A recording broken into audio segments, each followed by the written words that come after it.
안녕하세요, 이민영입니다. 오늘은 우리가 절세할 수 있는 방법에 대해서 좀 알아볼게요. 자영업자가 내는 세금은 크게 이제 두 가지가 있어요. 부가가치세가 있고 종합소득세라는 게 있어요. 소위 이제 부가세라고 얘기하는 그게 이제 부가가치세잖아요. 이거는 정말 간단한 개념이에요. 거의 산수의 수준이거든요. 용어부터 뭐 부가세를 부과세라고 하는 사람도 있고 그 개념을 잘 이해 못 하더라고요. 이게 정말 쉬운 건데 자영업자분들도 이 개념에 대해서 잘 모르는 경우가 상당히 많아요. 저는 이걸 학교에서 왜 안 가르쳐 주는지 모르겠거든요. 모든 소비자가 하루에 몇 번씩 내고 있는 세금인데 그걸 잘 모른다? 되게 아이러니한 거죠. 이제 부가가치 정의에 대해서부터 먼저 알아볼게요. 부가가치세는 이제 국세 하나로 거래 단계별 상품이나 용역에 대해 새로 부과하는 가치에 대하여 매기는 세금이다. 곧 이익에 대해서만 부과하는 일반 소비세로 우리나라에서는 1977년부터 실시하였다. 세금에는 크게 이제 두 가지가 있잖아요. 직접세가 있고 간접세가 있어요. 이 직접세냐 이제 간접세냐는 세금을 내는 사람이 내는 입장에서 얘기를 하는 거예요. 직접세는 우리가 정부에 직접 내잖아요. 이게 직접세라고 하는데 이게 소득세, 자영업자의 이제 종합소득세에 해당하고요. 간접세는 이제 부가가치세처럼 납세자와 최종적으로 세금을 내는 조세 부담자가 다른 세금을 얘기하는 거예요. 그러니까 일반 제품의 경우 실질적으로 납세자는 소비자인데 그 부가세를 판매자가 갖고 있다가 정부에 내는 거죠. 이게 이제 부가세의 개념이거든요. 부가가치세의 납세자는 제품을 사는 소비자예요. 자영업자는 그 세금을 받아서 대신 납세를 할 뿐이죠. 그러니까 원래 내 돈이 아니었던 거예요. 면세 상품을 제외하고는 이제 모든 제품에 부가세가 있어요. 예를 들면 11,000원짜리 제품을 우리가 마트에 샀어요. 그럼 10,000원이 공급가고 10%는 부가세예요. 부가세가 10%거든요. 그러니까 1,000원이 부가세인 거죠. 소비자는 공급가의 10%를 부가세로 매일 내고 있는 거예요. 우리가 식당을 가서 밥을 먹고 영수증을 한번 보세요. 거기에 부가세가 다 표기되어 있잖아요. 이게 이제 소비세라는 건데 소비자가 소비할 때마다 내는 세금인 거죠. 근데 이게 정부에 내는 게 아니고 판매자를 통해서 정부에 내는 거기 때문에 간접세라고 하는 거고요. 그러니까 한마디로 부가세는 어떤 경로를 통해서든 1,000원이 정부로 들어가게 됩니다. 그 과정을 알려드릴게요. 만약에 판매자가 소비자한테 공급가 10,000원, 부가세 1,000원을 받았어요. 11,000원을 받은 거예요. 판매자가 땅 파서 장사하는 게 아니고서는 매입이라는 게 존재하잖아요. 근데 그 제품은 도매업자한테 공급가 3,000원, 부가세 300원, 3,300원에 받아온 거예요. 그러고 11,000원에 판 거죠.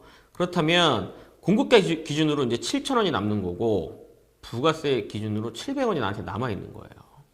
그러니까 부가세 1,000원 받은 것 중에서 300원은 공급사에 줬고 700원이 나한테 남아 있는 거예요. 이 남아 있는 700원을 정부에 내면 되는 거죠.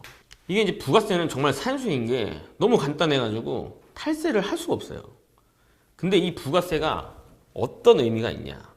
이 부가세를 가지고 과세 표준이 결정이 되는 거예요. 그러니까 다시 말해서 종합소득세하고 연관이 있다는 거죠. 사실은 부가세 자체가 아니라 종합소득세에 연결되는 거, 그게 더 커요. 사실 부가세는 소비자가 낸 걸 내가 갖고 있는 거지 내가 낸 세금은 아니에요. 갖고 있다 보니까 자영업자 입장에서는 자기가 세금을 낸다고 생각하는 것 뿐이죠. 대신 납세라는 거지 실제 지불은 소비자가 한 거죠. 결국 공급가의 10%, 그게 이제 부가세, 이거는 무조건 매입처나 정부로 들어가게 돼 있다. 왜 부가세가 중요하냐?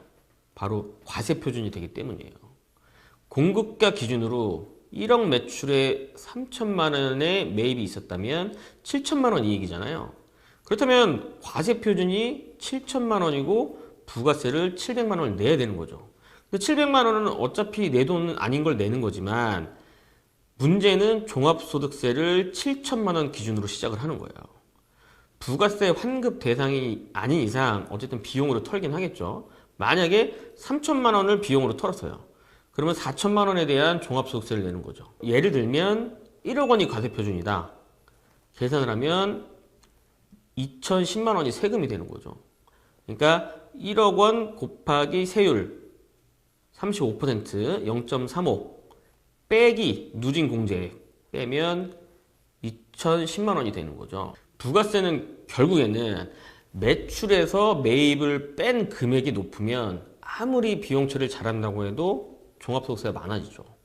결국 세금을 줄이는 방법은 다른 방법도 있지만 가장 좋은 거는 부가세를 줄이는 거예요. 방법이 없는 건 아니죠. 예를 들면 아까 1억 그 과세 표준이 1억이라고 했잖아요. 그럼 예를 들면 연말에 11월, 12월에 미리 다음 해의 자재들을 사놓는 거죠. 그러면 매입을 5천만 원 더 잡히는 거죠. 이걸 계산해 보면 그러면 과세 표준이 5천만 원이 되면 세율 자체가 떨어지죠.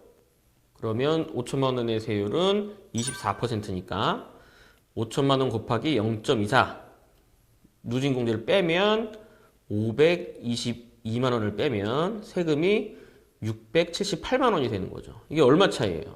1,300만 원 이상 차이가 나는 거죠. 그러니까 이 부가세 자체에도 효과가 있지만 이게 종합소득세랑 직접적으로 연관이 된다는 점.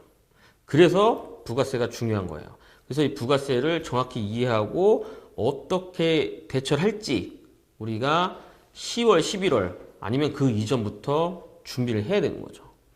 그래서 이 부가세를 줄이는 결국 이제 과세 표준을 줄여야 되는 거잖아요. 그러기 위해서는 미리 매입들을 만들어 놓는 거예요. 그러니까 예를 들면 내년에 사야 될 제품, 내년 초에 살 제품을 연말에 해가 가기 전에 미리 구매를 하는 거죠.